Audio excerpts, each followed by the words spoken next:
We've known each other since high school. And hindi man naging tayo nun, the universe still made sure that we'll get back together again.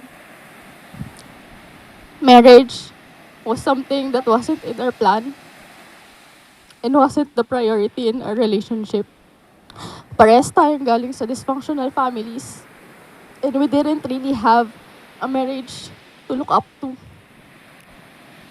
But like I told Pastor Harlan, I think God orchestrated everything from the unexpected proposal to this very moment.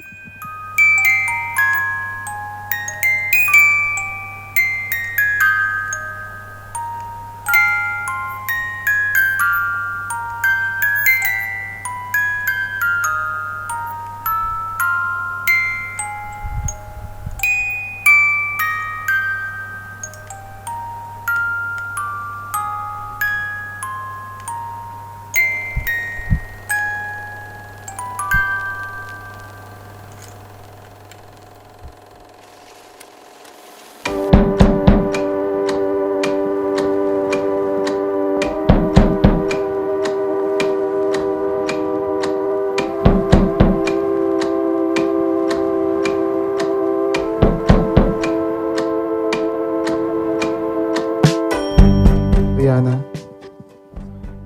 aking Reyna.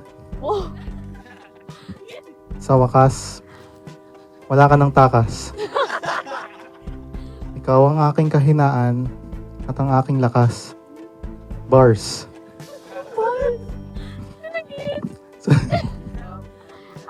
sa pagising sa umaga, ikaw na ang gusto kong makita.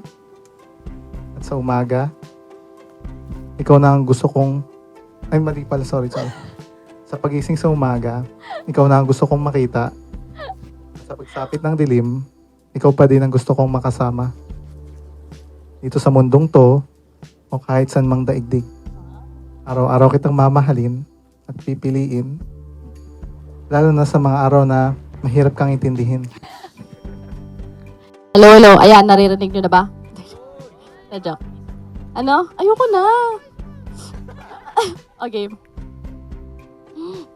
Bes. Ito na, nandito na tayo. Akala ko never ko sasabihin to. Kasi di ko naintindihan nung una na big decision pala talaga ang ikasal. We've gotten into small yet persistent cycle of fights for the past weeks. And muntik pa tayong sumuko. Kaya pala matagal mag-reply si Rihanna. Nag-aaway pala. Oh. Yet, here we are, in front of our loved ones, and God as our witness, ready to begin and conquer another chapter of our lives.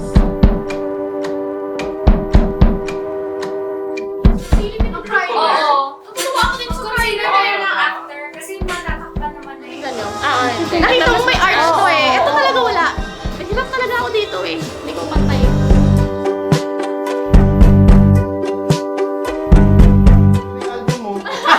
May separate fee na to.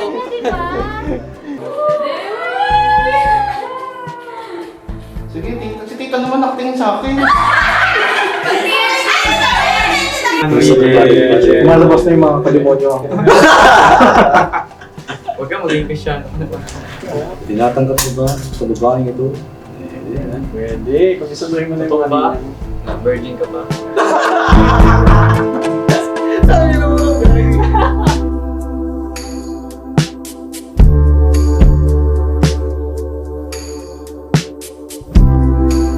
Suggest kang mga lalaki puro kalokohan yung mga gagawan yung mga lalaki. So mga babae mga pa-cute na ano. So yung mga mga lalaki puro kalokohan eh. Mga babae ano yung buwait eh. Mabait. Malilinis. Malilinis. Ay, ang ganda mo! Ganun naman yun. Kaya minsan parang masaya pag puro lalaki lang din. Pati partner mo. Uli! Di ba? Gusto mo lahat puro lalaki. Sinabi ko lang, sa bahay lang. I have noticed that couples put more time preparing for their wedding than their marriage. These are two different things. wedding tong ginagawa natin ngayon. It's very short-lived. 30 minutes, tapos ng inyong lolo. But people put so much money in this. There's nothing wrong preparing for a good wedding. Dahil minsan nga lang naman ito mangyayari sa buhay. Maliban kung gusto nyong araw-arawin, matuto yung matris mo bago ka mag-40. But my point is, while it is important to prepare for a beautiful wedding, it is far more imperative, essential, and a must to prepare for a strong marriage.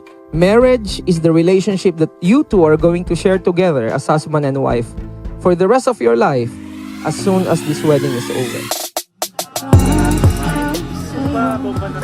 Bomba na tayo. Itong bagong Kristiyanong to. Kaka-Kristyano mo lang ah. Ayun, parang ilang beses na kami parang sapakan na rin eh. Siguro sa panaginip lang. Kasi takot ako eh. Kasi gangster nga eh. Normal requirement yan pag gangster ka eh. May bling-bling. Parang gold yun. O silver. Bling-bling. Napakahaba ng bling-bling niya. Extra large t-shirt. May logo na marijuana. Katikit sa lahat, merong gangster cup. Yes. Alright. Pero, sa kabila ng lahat ng yun, lahat ng yun ay nagbago nang dumating ka sa buhay niya. Siguro kung wala ka bro yung tawagan ko sa Rihanna. Siguro kung wala ka bro, hindi ko alam kung ganyan pa rin yung samahan namin ng kuya ko. Kaya maraming salamat sa'yo. You made him or even build him to be a better man than he used to be. As the saying goes nga, behind every successful man, there's always an amazing woman right beside him. Congratulations again to the both of you and wishing you guys a lifetime full of happiness and love. Thank you. Thank you guys. Love you. Pangako na ako'y magiging mabait, lalo na pag ikaw ay nagagalit. Aking gagawin lahat ng makakaya upang tayo magkaroon ng magandang buhay. Magkasama nating haharapin ang mga pagsubok ng bukas. Yung iba hindi ko sinulat kasi baka basahin mo eh. So eto, suot ako lang. Ah, kaya pala memorize ka.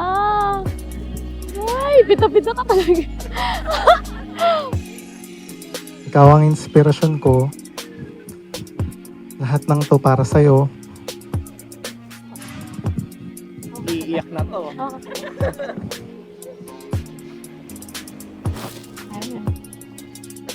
Lahat ng ito ay nasa isip mo na ginawa mong words hanggang sa mangyari na sa realidad na to. So literal na nasa isip mo kami. Aalagaan kita hanggang sa huling smoke ng buhay ko. Kailan yun? Ah, pagtanggap. Ayop ka. Love you. Pagkat naman ako.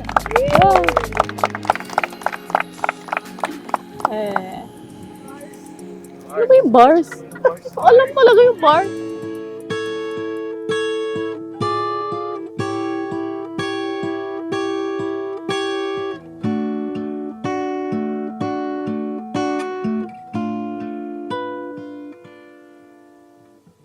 Love you, Dad. Sana nasa ka man ngayon, proud na proud kami sa mga anak niyo. At lalo na kay Rihanna Joy Petisme na magiging Rihanna Joy Petisme Zamora. Alright! Cheers tayo! Halika rito, sumugal ka ng 10 minuto. Sabay tayong maglalayang Smiling your eyes. Ang hirap naman yung smiling eyes, sir. Sorry.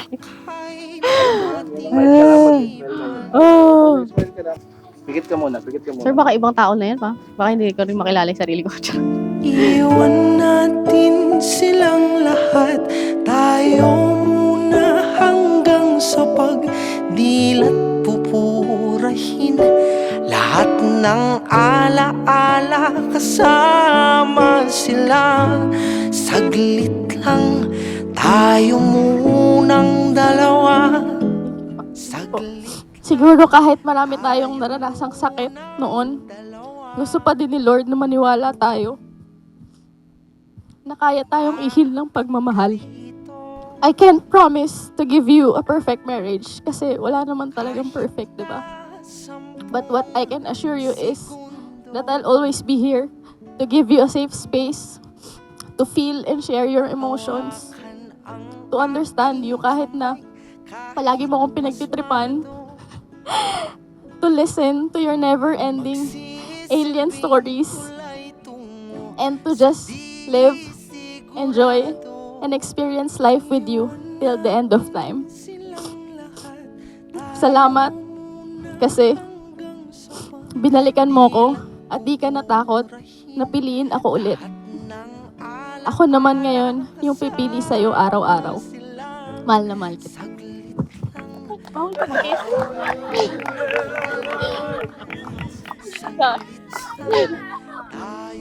Inuunahan mo ako, ah. Nagpaalam na ako, pwede na po mag-kiss. At kung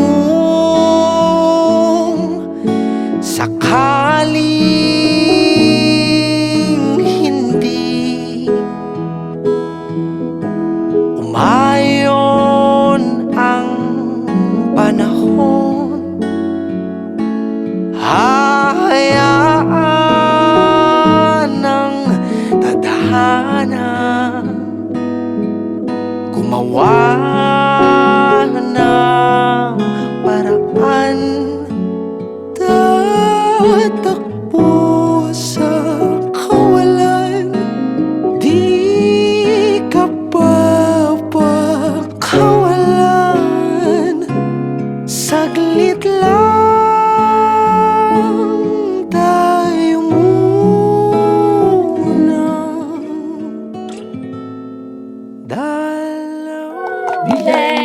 Kiss the bride. Okay na ba, sir?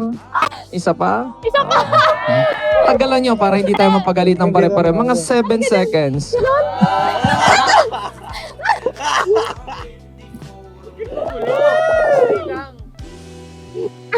Wait lang, hindi na ako makatayo.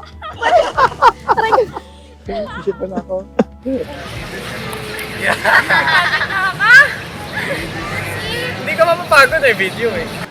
Cool kid lang. Kunyari tiningal. Kunwari, hindi. Iangat mo yung ano, para kunyari DJ ka. Hindi, mabigat eh.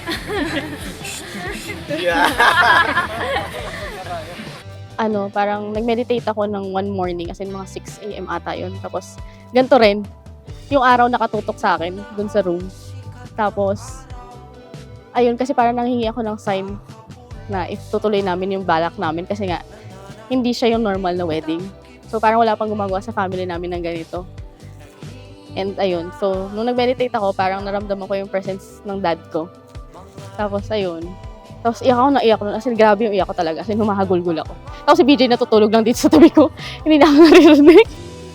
Ewan ko, parang feeling ko siya din yung nag-udyo kasi nga, yung dun sa music box, na naginip si BJ sa kanya. Feeling ko siya yun. Nagpaparamdam talaga siya. Tapos yun, so yung nagsabi na ano pang hinintay namin. So, 2018 pa lang yun. So, feeling ko, gusto naman niya talaga.